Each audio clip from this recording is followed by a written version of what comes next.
கொஞ்சம் சிந்தித்து பாருங்க, கொஞ்சம் ஆழமாக சிந்தித்து பாருங்க. எங்களுக்கு அந்த வாழ்ந்தது போதும்.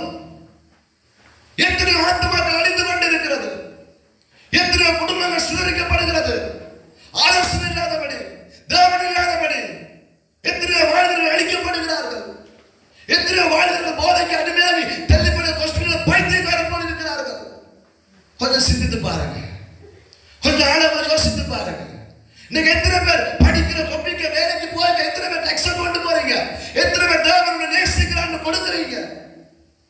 எங்களுக்கு ஒரு வேதனை வந்த உடனே, ஒரு வலி வந்த உடனே, ஆண்டவரே நாணயத்தில் போன காணிக்க கொடுத்த சொசலாம் கொடுத்தேன். ஆண்டவர் கேட்கிற எனக்காக என்ன செய்தாய்? உங்களை பார்த்தா ஆண்டவர் கேட்கிற எனக்காக என்ன செய்தாய்? ஒரு ஆத்மாவை நான் கொண்டு வர முடியல, ஒரு ஆத்மாவை ஆதாயம் பண்ண முடியல, ஒரு ஆத்மாவுக்கு சுவிசேஷம் சொல்ல முடியல. ஆத்மா அழிகிறது ஐயா.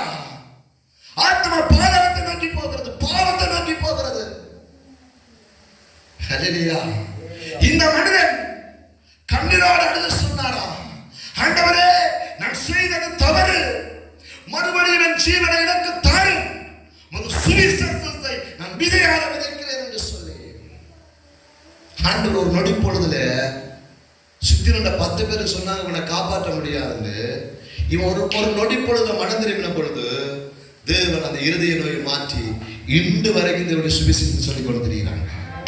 ஆமென் சொல்லுங்க, அல்லேலூயா சொல்லுங்க. இதுதான் சத்தியம். வேதம் சொல்லுகிறது சுவிசேஷம் சொல்லாதவனுக்கு ஐயோ என்று சொல்லி.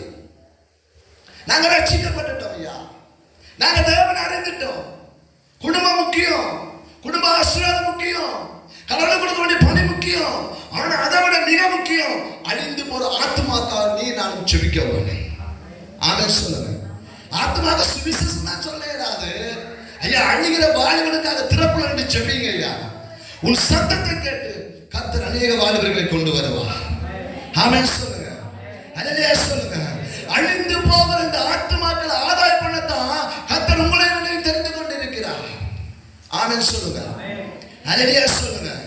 இந்த மனிதன் கண்டினார் இன்று வரைக்கும் தேவனுடைய சுவிசேஷத்தை கோடிக்கணக்கில் உழைச்ச மனுஷன், கோடிக்கணக்கில் சம்பாதித்த மனுஷன் எல்லாத்தையும் விட்டுட்டு இயேசுவை நேசிக்கிறார் ஐயா, இயேசுவை நேசிக்கிறார் ஐயா, இயேசுவுக்கு அன்பு செய்கிறார் ஐயா, இயேசுவுக்கு விடுதலை தருவார் ஐயா என்று கட்டிக்கொண்டு சொல்லிக் கொண்டு தெரிகிறாங்க. ஏன்? ஆண்டவர் மேல நீங்க அன்பு பார்த்துட்டீங்கடா, ஆண்டவர் மேல ருசி வந்துட்டா அந்த ருசி ஒரு காலம் நீங்க விட மாட்டீங்க. உங்களோட வாழ்க்கையில 1000 சாப்பாடு சாப்பிடலாம், ஆனா உங்களுக்கு ஒரு ஃபேவரட்டான ஒரு சாப்பாடு பிடிக்கும், அதுதான் இயேசு.